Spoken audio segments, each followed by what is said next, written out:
বেঁচে থাকাকালীন লড়াই, মৃত্যুর পরেও লড়াই, কবরের মাটি পেতেও লড়তে হয়েছিল বেগম রোকেয়াকে। কলকাতায় মৃত্যু, সমাধিস্থ সোদপুরে রোকেয়ার শেষ মাটিতে শ্রদ্ধা জ্ঞাপন করলেন তসলিমা নাসরিন।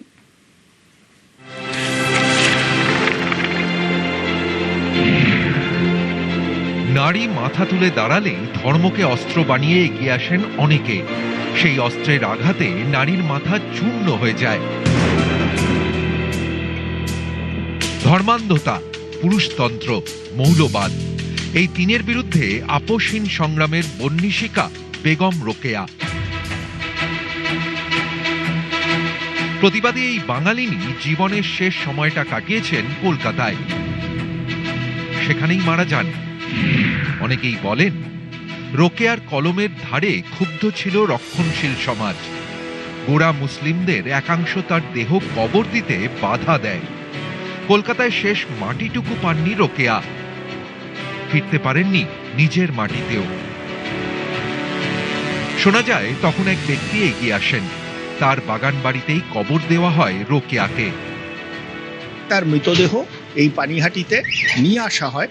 তারই অন্যতম এক আত্মীয়, তার পারিবারিক বাগান বাড়ি ছিল এই পানিহাটিতে, এবং সেখানে এসে তাকে কবরস্থ করা হয়েছিল। তারই আত্মীয় হবিবুল্লাহ বাহার চৌধুরীর বক্তব্য থেকে এটা বোঝা যায় যে সেই দিনে এমন কিছু ঘটেছিল যেটা হয়তো প্রকাশ্যে আসেনি, কিন্তু সেখানে একটা অপ্রীতিকর পরিস্থিতি তৈরি হয় এবং সেই কারণেই রোকেয়ার মৃতদেহ কলকাতাতে সমাহিত করা যায়। বেগম রোকেয়ার দেহ কোথায় সমাধিস্থ করা হবে তা নিয়ে হইচই। ঠিক হয়, কলকাতা থেকে দেহ আনা হবে উত্তর 24 পরগনার সোদপুরে, পানিহাটিতে এক জনৈক ব্যক্তির জমিতে। তিনি শেষ মাটি দেন রোকেয়াকে। সেই মাটিতেই পরবর্তীকালে মাথা তুলে দাঁড়ায় পানিহাটি বালিকা বিদ্যালয়। আজও স্কুল প্রাঙ্গণেই রয়েছে বেগম রোকেয়ার সমাধি। 19 বছর পর তসলিমা এসেছেন কলকাতায়। মঙ্গলবার যান পানিহাটি বালিকা বিদ্যালয়। বেগম রোকেয়ার সমাধিতে মাল্যদান করেন, রোকেয়ার শেষ মাটিতে শ্রদ্ধা জানান। এই ধর্মান্ধতার বিরুদ্ধে প্রতিবাদ করেছিলেন, নারী বিদ্বেষী যে পুরুষতান্ত্রিক সমাজের সমালোচনা করেছিলেন। মৌলবাদী ধর্মান্ধ লোক মুসলিম সমাজের, ওরা কলকাতায় তার কবর দিতে দেয়নি। তখন পানিহাটিতে একজন প্রগতিশীল মুসলমান জায়গা ছিল, সেই জায়গা তিনি দিয়েছিলেন যেন খুব গোপনে তার লাশ যেন পানিহাটিতে বেগম রোকেয়াকে কবর দেওয়া হয়। রাতের অন্ধকারে তাকে এখানে কবর দেওয়া হয়েছিল। তিনি মৌলবাদীদের বিরুদ্ধে লিখেছিলেন, আমিও মৌলবাদীদের বিরুদ্ধে লিখি, এবং এই মৌলবাদীদের বিরুদ্ধে প্রতিবাদ করার জন্যই আজকে আমি তার সৌধে আজকে সম্মান জানাতে এলাম তাকে। এখানে আসার পেছনে যে সমস্ত মৌলবাদের বিরুদ্ধে আমার প্রতিবাদ। কারাগারে বন্দিগণ প্রায় লৌহ নির্মিত বেড়ি পড়ে, আমরা স্বর্ণ রৌপর বেড়ি পড়ি। উহাদের হাত করি লৌহ নির্মিত, আমাদের হাত করি স্বর্ণ বা রৌপ্য নির্মিত চুড়ি। সে যুগ হোক কিংবা এ যুগ, স্বাধীনতার জন্যে যে নারী গর্জে উঠেছেন তাকেই দমিয়ে দেওয়ার চেষ্টা করেছে সমাজের একটা অংশ। কিন্তু লড়াই বেঁচে থাকে মৃত্যুর পরেও, তসলিমার কলমে, পানিহাটির গঙ্গার পাড়ে। নিউজ 18 বাংলা। প্রতিবাদীর কলমের ধার শিখিয়েছে নারীর অধিকার। সেদিনের রোকেয়া, আজকের তসলিমা, বাঙালির গর্বের নাম, দুই প্রজন্মের লড়াইয়ের নাম। তিনি তখন শেষ শয্যায়, পাশের টেবিলে খোলা পড়েছিল নারীর অধিকার। 1880 তার জন্মের সাল, নারী জাগরণে বিপ্লবের মশাল, তিনি বেগম রোকেয়া। 1880 জন্মের সাল, রংপুরে হলো নতুন সকাল। সে যুগের বেগম রোকেয়া, এ যুগের তসলিমা নাসরিন, দুজনেই লড়াই করেছেন স্রোতের বিপরীতে। সমান অধিকারের জন্য লড়াই, পুরুষতন্ত্রের বিরুদ্ধে লড়াই, মৌলবাদের বিরুদ্ধে লড়াই, যা কিছু রক্ষণশীল তার বিরুদ্ধে লড়াই।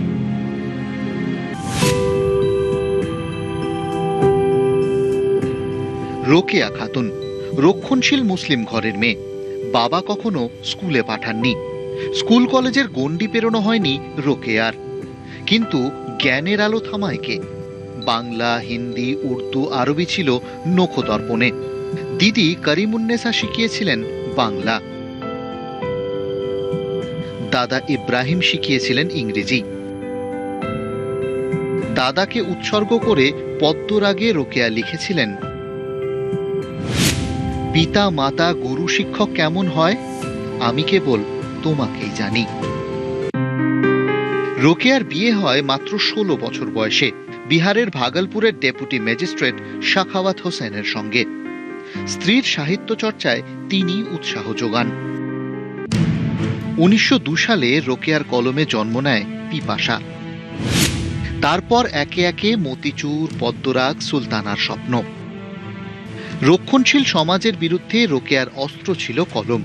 100 বছরেরও আগে তিনি নারী স্বাধীনতার স্বপ্ন দেখেছিলেন, স্বপ্ন দেখিয়েছিলেন। ইংরেজিতে লিখেছিলেন ইউটোপিয়ার উপন্যাস সুলতানাস ড্রিম। সুলতানার স্বপ্নে হাজারো সুলতানারা স্বপ্ন বুনেছিলেন, এক কল্পবিজ্ঞানের গল্প বুনেছিলেন, যেখানে মেয়েরা রাজ্য চালনা করেন আর পুরুষরা থাকেন অন্দরমহলে। রোকেয়ার সবচেয়ে চর্চিত সৃষ্টি অবরোধবাসিনী, পর্দা প্রথার বিরুদ্ধে অগ্নিশিখা। আপনি জানতেন অবরোধ হয় মেয়েদের জন্য, অবরোধ নয়। যিনি নিজে স্কুলের গণ্ডি পেরোননি, সেই তিনিই প্রতিষ্ঠা করেছিলেন মেয়েদের স্কুল। 1911 সালে স্বামীর নামে শাখাওয়াত মেমোরিয়াল। ওনার প্রাণের স্কুল ছিল এটা। 1911-য় আমাদের স্কুল প্রতিষ্ঠিত হয়। তো সেই সময় একজন সম্ভ্রান্ত মুসলমান নারী, তিনি কি সাংঘাতিক সংগ্রাম করে যে এই স্কুলটা প্রতিষ্ঠা করেছিলেন, সেটা বোধহয় মানে আমাদের এখনো ভাবতে গেলে অবাক হতে হয় যে সত্যি কি করেছে, কি করে এই মানে স্রোতের পুরো বিপরীতে গিয়ে উনি এটা করেছিলেন, আবার মেয়েদের জন্য। এটা তো সমাজের যারা লাল চোখ নিয়ে বসে থাকে, স্পেশালি যারা মেয়েদেরকে চায় যে তারা ঘরেই থাকুক, ওই চার দেওয়ালের মধ্যে বন্ধ হয়ে থাকুক, তাদের জন্য তো খুব কষ্টের জায়গা একটা। যত পড়বে, যত শিখবে, তত জানবে, জানলেই প্রশ্ন করবে, এবং প্রশ্নটা কাকে করবে? সমাজকে করবে। যাদের বাবা মায়েদের মধ্যে এই সচেতনতাটা নেই, যে এখনো তৈরি হয়নি যে আমার ছেলে হলে আমার সুবিধে, ছেলেকে আমি বেস্ট এডুকেশন দেব, সব কিছু ভালোটা দেব, মাছের মুড়োটা তার পাতে দেব, দুধটা সে খাবে। আচ্ছা, মেয়ে তো ওই তো বিয়ে দিয়ে দেবো একটা সার্টেন টাইমের পরে, ও তো আমার রোজগার করে খাওয়াতে পারবে না, ওর ওপর আমি কেন এত টাকা ইনভেস্ট করব। 9 ডিসেম্বর 1932 বেগম রোকেয়ার প্রয়াণ। সমাজের অভিঘাত সামলে কলমে প্রতিবাদ, কুসংস্কারের অন্ধকার কাটিয়ে মুক্তির আলো। প্রতিবাদী এই বাঙালিনীর দেহ ঘরে ফেরেনি, কলকাতাতেও সমাধিস্থ করা হয়নি। বহু চেষ্টার পর উত্তর 24 পরগনার সোদপুরে কবর দেওয়া হয় বেগম রোকেয়াকে। রোকেয়ার শুরু করা লড়াই আজও চলছে তসলিমার কলমে। তসলিমা লিখছেন, লড়ছেন। 19 বছর আগে বাধ্য হয়ে কলকাতা ছাড়তে হয়েছিল তাকে। অবশেষে কলকাতায় ফিরতে পেরেছেন তসলিমা। আজ আমি কলকাতায় ফিরে এসেছি। এই একটি বাক্য উচ্চারণ করতে আমার প্রায় 19 বছর লেগেছে। 19 বছর পর তসলিমা ফিরতে পেরেছেন। মৃত্যুর পর কলকাতায় মাটি পাননি বেগম রোকেয়া, কিন্তু রোকেয়া শিখিয়েছেন রুকনা নেহি হ্যায়। নিউজ 18 বাংলা।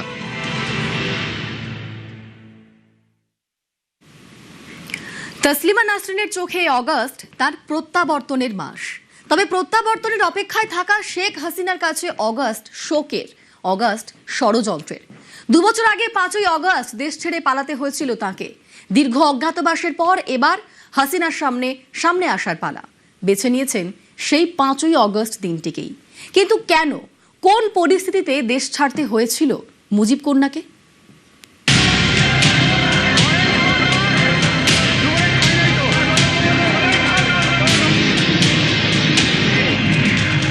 51 বছর আগের 1 অগস্টে গোটা পরিবারকে হারিয়েছিলেন, আর 1 অগস্টে তিনি দেশ হারালেন।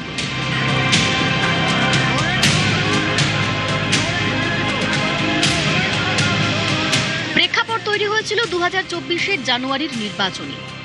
বিতর্কে মোড়া ভোটে জিতে বাংলাদেশের ক্ষমতা ধরে রাখেন শেখ হাসিনা। বহাল রাখেন মুক্তিযোদ্ধাদের পরিবারের জন্য সরকারি চাকরিতে 30% সংরক্ষণ। তারই বিরোধিতায় শুরু হয় বৈষম্য বিরোধী ছাত্র আন্দোলন। রাজধানী ঢাকাতে আন্দোলনের ঢেউ, ক্ষোভের স্ফুলিঙ্গ বদলায় দাবানলে। তরুণ আন্দোলনকারীদের রাজাকারের নাতি বলে কটাক্ষ করেছিলেন হাসিনা। হাসিনার মন্তব্য ক্ষোভের আগুনে ঘি ঢালে।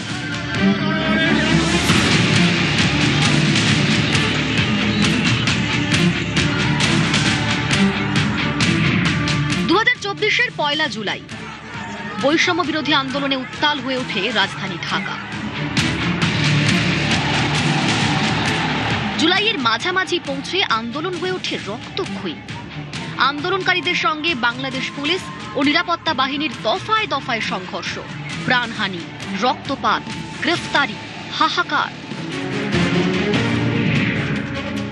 16 জুলাই গুলি খান আবু সৈয়দ।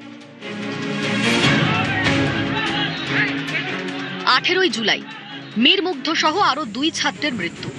পরিস্থিতি অগ্নিগর্ভ।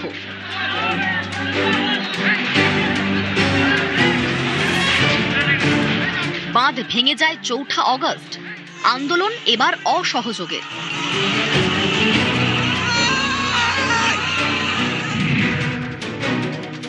ঢাকা, সাভার, উত্তরা, মিরপুর, কুমিল্লা, ফেনী, নরসিংদী, বগুড়া, বিভিন্ন এলাকায় পুলিশ ও আওয়ামী লীগ কর্মীদের সঙ্গে সংঘর্ষ বাধে আন্দোলনকারীদের। একাধিক মৃত্যুর অভিযোগ ওঠে। ওই সন্ধে নিরাপত্তা বাহিনীকে কঠোর হাতে আন্দোলন মোকাবিলার নির্দেশ দেন শেখ হাসিনা। আন্দোলনকারীরাও ঠিক করে মার্চ টু ঢাকা কর্মসূচি হবে পরদিনই। ততদিনে সংরক্ষণ বিরোধিতা বদলে গিয়েছে হাসিনা বিরোধিতায়। 2024-এর 5 অগস্ট ভোর থেকে ঢাকার রাস্তায় জনসমুদ্র। অভিমুখ গণভবন, হাসিনার বাসভবন। গণভবনে বাংলাদেশের 3 বাহিনীর প্রধানের সঙ্গে বৈঠকে হাসিনা। ইস্তফার কথা উঠতেই না না রাজি হচ্ছিলেন না মুজিব কন্যা, কিন্তু উপায় নেই। হাসিনাকে বোঝালেন তার বোন, ছেলে। গোয়েন্দা রিপোর্ট পৌঁছলো মাত্র 45 মিনিট সময় জনসমুদ্র আছড়ে পড়বে গণভবনে।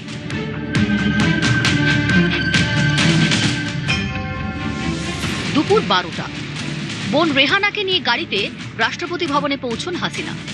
কিছুক্ষণের মধ্যেই তুলে দেন ইস্তফাপত্র। এরপর হেলিকপ্টারে চড়ে দেশ ছাড়েন হাসিনা।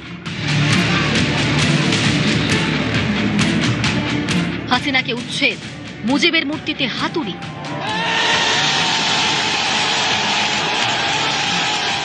একে একে মুক্তিযুদ্ধের সমস্ত স্মৃতিকে মুছে ফেলার চেষ্টা। হাসিনা বিদায়ের পরে কতটা বদলেছে বাংলাদেশ?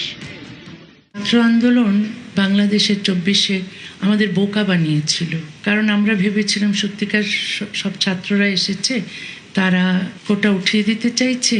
শেখ হাসিনা তখন বলেছিলেন ঠিক আছে, ওটা সংশোধন করে দিচ্ছি। কিন্তু শেষ পর্যন্ত সরকার পতনের আন্দোলনে গেছে এবং সরকার পতন হয়েছে, এবং আমরা টের পেয়েছি, দেখেছি, প্রমাণ পেয়েছি যে আসলে এই আন্দোলনের পেছনে জিহাদিরা ছিল এবং জিহাদিরাই পরে দখল করেছে দেশ। তো পরিণতিটা ভালো হয়নি। নিউজ 18 বাংলা।